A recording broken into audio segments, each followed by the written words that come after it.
Terus emang apa yang terjadi di virtual? Wah banyak gitu kan. Apa dong? Sharing dong, sharing. Ada yang nggak suka, dia bilang nggak faktual lah gitu.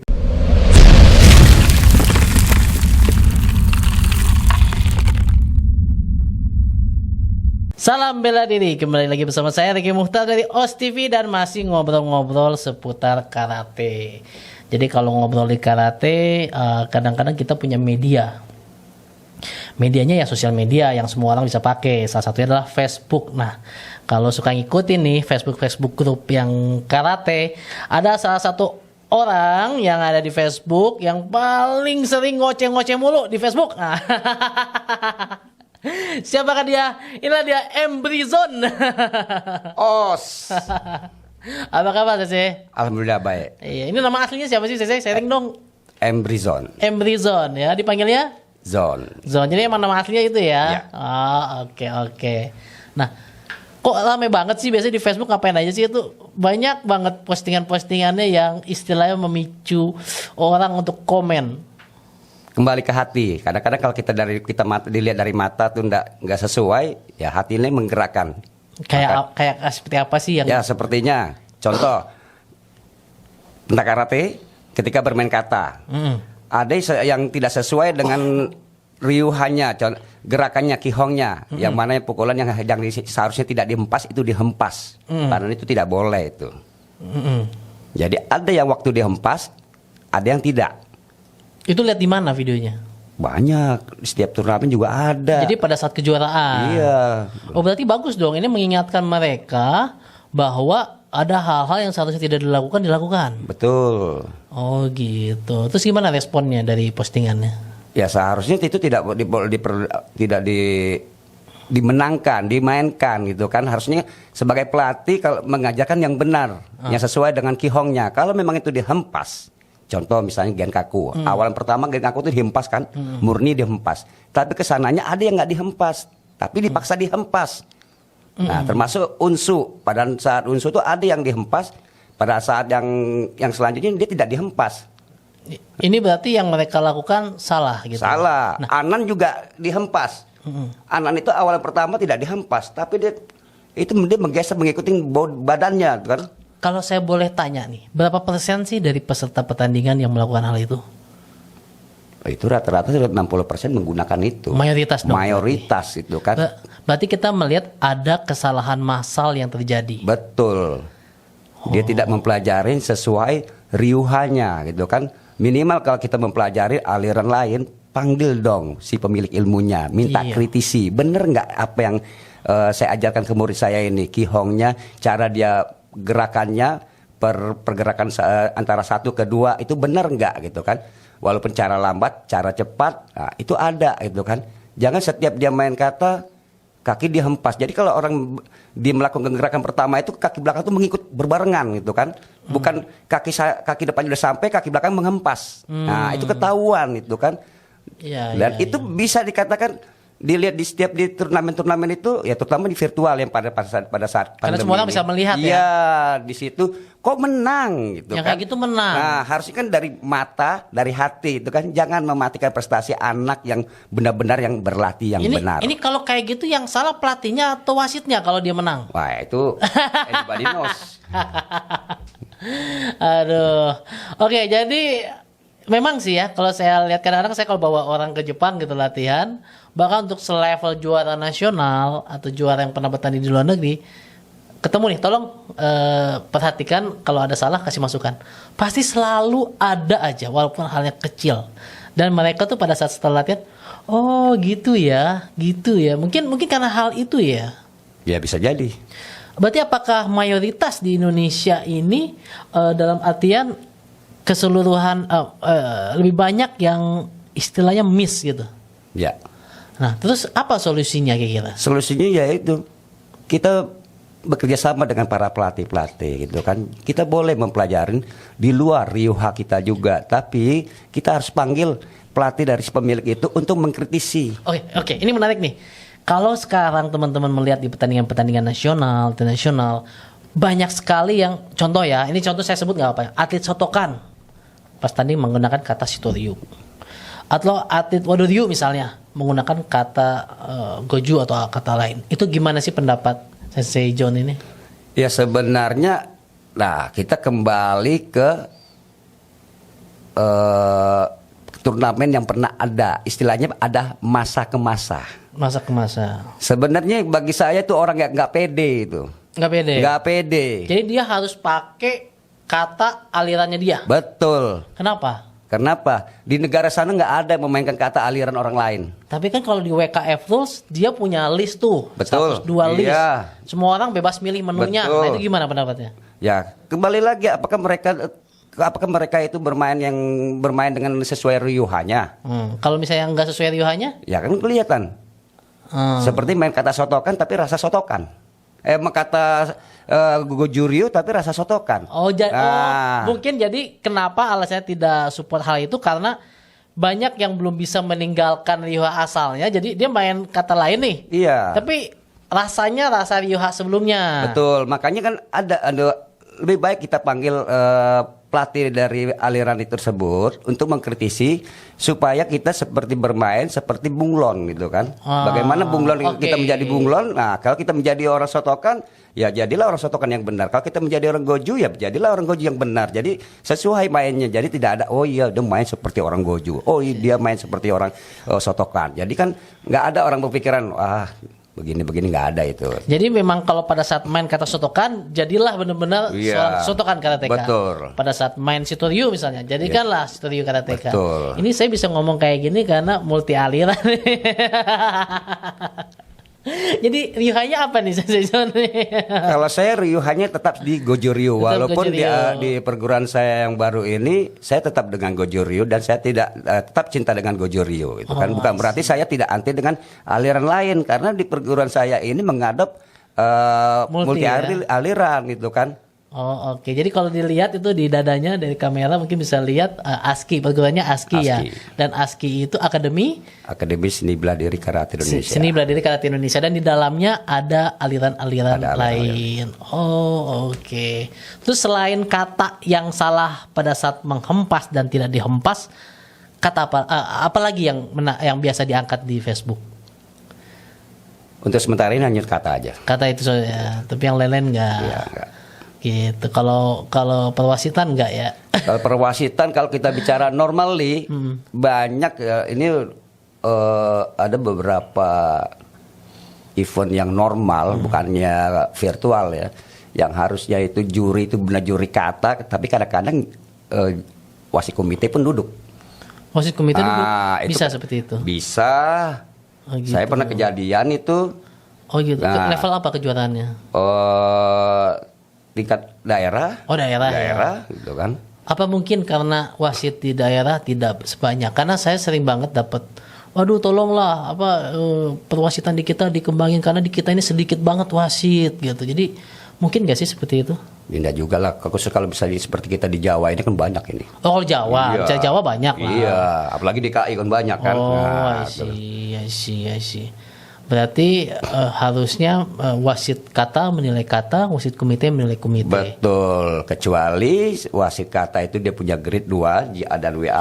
Nah, itu lain cerita itu kan.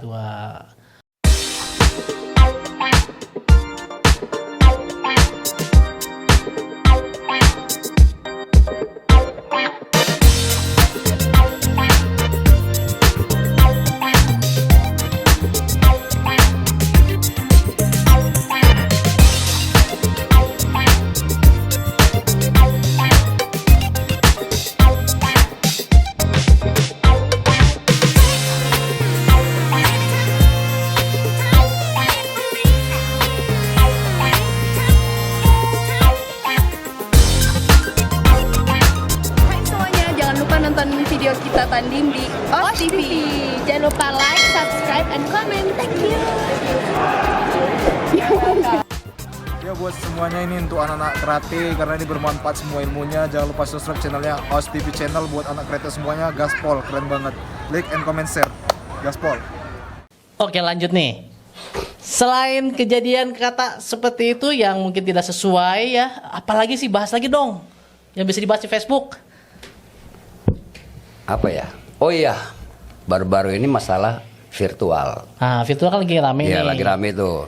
Sebenarnya dengan virtual ini kita para insan karateka ini itu terbantu, khususnya anak-anak yang berprestasi. Betul. Jangan sampai ketika ada pandemi ini kita tidak melatih, terus anak-anak juga tidak ada latihan. Terus kalau misalnya sudah normal kembali, gimana kita mencari bibit-bibit atlet kan? Betul. Mereka akan terputus dengan generasinya gitu kan. Jadi dengan event virtual inilah terbantu anak-anak ada termotivasi kembali latihan. Walaupun dengan cara virtual. Ya, ada plus minusnya virtual itu. Tapi tetap aja anak-anak berlatih. Ya. Memang saya pernah dulu bikin acara sama pelatih ya, discussion tentang pelatih bela diri, ada pelatih silat, aikido, ada Bang Umar Sarif juga, sesi Umar Sarif karatenya. Jadi gini, permasalahannya kenapa virtual itu perlu ya? Pertama, selain karena untuk menghindari si murid atau karateka itu kehilangan mood untuk latihan. Betul. Jadi contohnya jangan sampai mereka ini tiba-tiba nggak berlatih dan main game. Ya. Dan terus-terusan udah nggak pernah latihan, main game, hobinya bisa tiba-tiba berhenti karate. Berhenti karate. Yang kedua, contoh kayak Bang Umar, dimanapun dia berada dia bisa ngelatih. Betul. Mau dulu di Swiss ngelatih yang Jawa Timur segala macamnya itu bisa. Jadi sebenarnya ada hal positif. Sedangkan dengan kegiatan virtual, kalau mereka nggak ada pertandingan, segi kompetitifnya berkurang. Betul.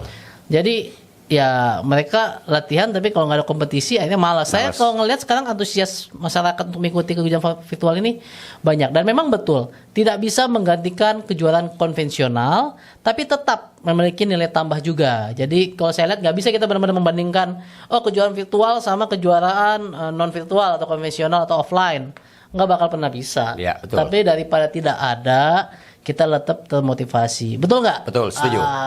Gitu. Terus emang apa yang terjadi di virtual? Wah, banyak gitu kan. Apa dong? Sharing dong, sharing.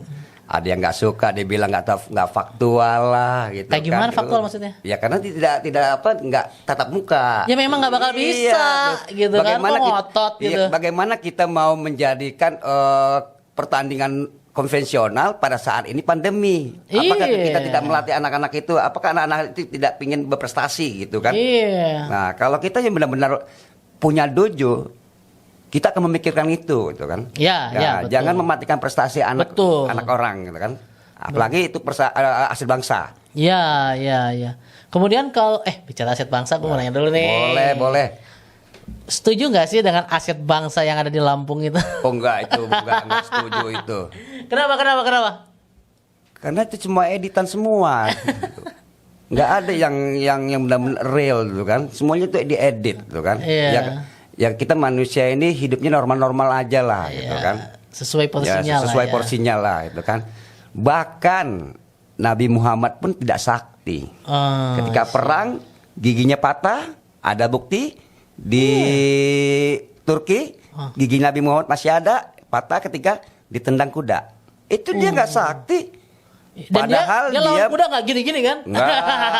Padahal dia manusia utama. Iya, ya kan? betul juga sih. Nah, kenapa dia tidak sakti? Karena untuk mengalahkan kaum jahiliyah itu harus dengan cara normal, supaya orang berpikir cara normal aja. Padahal kalau mau cara gaib bisa aja kan. Berarti apakah mereka yang melakukan saktian kayak memukul, nembus batu apa segala macam itu, apakah bisa dikatakan bahwa mereka mengaku bahwa mereka lebih sakti dari Nabi Muhammad? Oh tidak. Oh tidak juga. Itu bohong.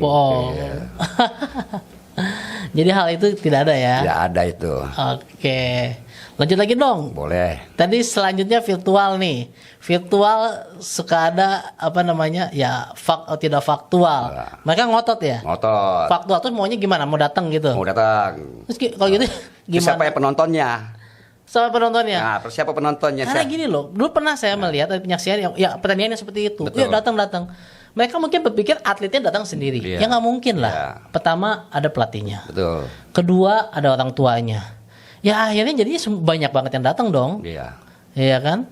Jadi di mana virtualnya gitu. Betul. Kalau emang harus datang, apalagi wasitnya datang gitu kan sebenarnya ada risiko juga ya. Oke, selanjutnya apa lagi yang biasa dibahas? Ya terserah. Bukan, apapun kita bisa di bahas. yang dibahas di Facebook maksud saya. Oh enggak, itu selama kalau tidak sesuai dengan mata hati, nah, Oke. itu harus diungkapkan gitu Oke. kan. Berarti kalau misalnya tiba-tiba Anda membuat postingan dipantau nih oleh CC John nih, siap-siap aja jadi pembahasannya. Karena rame itu. Rame ya? Rame. So, rame komennya tuh Ya. banyak banget. Kembali lagi mau terima atau tidak terima gitu. Tapi kenyataannya ya itulah, kalau misalnya untuk kita edukasi kita ya harusnya normal-normal aja lah. Tapi di zaman sekarang kan kritik memang keluar banyak sekali seliweran. Kritik itu perlu untuk pembangunan, untuk membangun kita gitu kan. Iya, karena ya mau gimana ya, pasti selalu ada kritik-kritik. Contohnya sekarang mau posting apapun, mau hal positif atau hal negatif, pasti selalu ada yang hater ya. Iya, betul. Apalagi di sosial media. Nah, Sensei John ini menambahkan posisi mengkritisi untuk membangun. Bangun. Luar biasa. Itulah jadi bagi Anda para netizen, siap-siap saja kalau terpantau mungkin dapat kritis untuk yang membangun. Sekarang kesibukan apa? Kesibukan ya pengacara. Pengacara. Pengangguran banyak acara. Tapi di dojo aktif ya? Dojo aktif. Aktif sekali.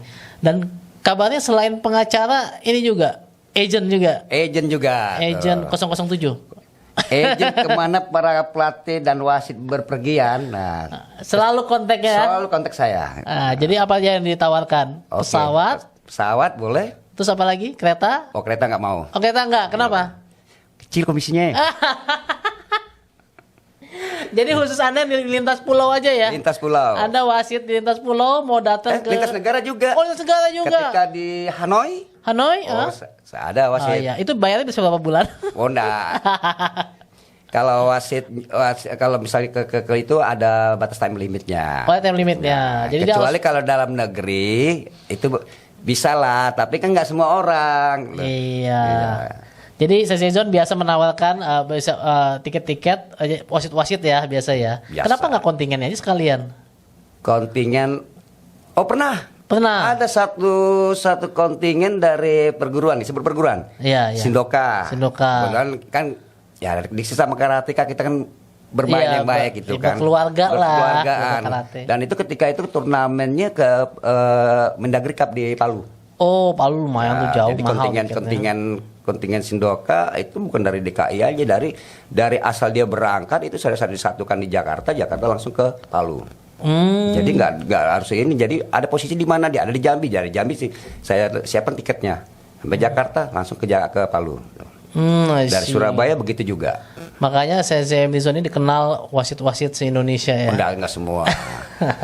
Tapi kan sekarang dikenal. Alhamdulillah.